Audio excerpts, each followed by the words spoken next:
ఈ ప్రాంతంలో అభివృద్ధి కాకూడదని కొంతమంది అయితే ఇక్కడ ఎప్పుడు కూడా భూకంపాలు కూడా వచ్చేటివి కాదు. భూకంపాలు వస్తాయి రాజధాని కట్టద్దని అడ్డం పడిన పెద్ద మనుషులు కూడా కాంగ్రెస్ లో వైఎస్ఆర్ కాంగ్రెస్ లో ఉన్నారంటే వాళ్ళని ఏమని చెప్పాలో నాకైతే అర్థం కావడం లేదు. అంటే వాళ్ళు అనుకున్నారు బెదిరిస్తే నేను భయపడతానని. నా జీవితంలో బెదిరింపులకు భయపడే సమస్య లేదు. ఆ విషయం ఈ నాయకులు గుర్తుపెట్టుకోవాల్సిన అవసరం ఉంది. నిన్న కూడా చూశారు. నాకైతే అర్థం కాదు ఈయన మానసిక పరిస్థితి ఏంటి, ఏం మాట్లాడుతున్నాడు.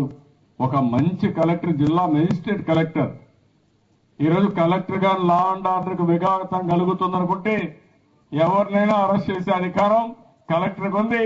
కలెక్టర్ ఎవరికైనా పోలీసులు చెప్పి ఇమీడియట్ గా లా అండ్ ఆర్డర్ కోసం అరెస్ట్ కూడా చేసే, అరెస్ట్ వారెంట్ ఇచ్చే అధికారం మెజిస్ట్రేట్ కు ఉంది. అది గౌరవం. ఆయన సెంట్రల్ జైలు పంపిస్తానంటున్నాడు. అంటే ఇవాళ సెంట్రల్ జైలు అనేది అలవాటైపోయింది. వాళ్ళ మాటల్లో కూడా సెంట్రల్ జైలు అని ఎక్కువ సమయం సెంట్రల్ జైల్లో ఉండి ఆ అలవాటు అయిపోయి మళ్ళా ఎప్పుడు పోతారో తెలియకుండా రాత్రి మగుళ్ళు కలవరిస్తూ కనపడిన వాళ్ళందరినీ తిట్టే పరిస్థితికి వస్తున్నారు. ఎక్కడికి పోతున్నారు నాకైతే అర్థం కాలేదు. ఎక్కడ తన పాత్ర వరకు చెయ్యాలో, ఏది గైడ్ చేయాలో అంత మాత్రమే చేశారు. ఆ విధంగా ఈరోజు నేను గైనకాలజిస్టుగా ఒక సేఫ్ ఫార్మా ఇండస్ట్రీలో 300 మంది వర్కర్స్ కి ఒక మేనేజింగ్ డైరెక్టర్గా ఉండగలుగుతున్నాను అంటే అది మా నాన్నగారు ఇచ్చినటువంటి భిక్ష.